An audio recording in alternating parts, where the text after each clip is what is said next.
महाराष्ट्र. माझं नाव सुनीता माधव सोमवंशी, राहणार खरोळा, तालुका रेणापूर, जिल्हा लातूर.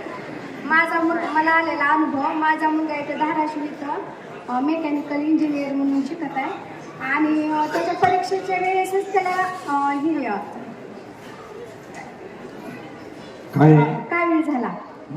आणि नंतर मग त्याला असं लिहिण्याचं म्हणजे त्याच्यात म्हणजे अवसर नसल्यासारखं आणि परीक्षा तर मग तसंच त्याने लिहिला आणि मग रिझल्ट आता यायचा, पण तो घाबरला की आता आई माझे विषय 2 तरी बॅक पडतील, मी व्यवस्थित लिहिलाच नाही. मग नंतर मी महाराजांना फोन केला.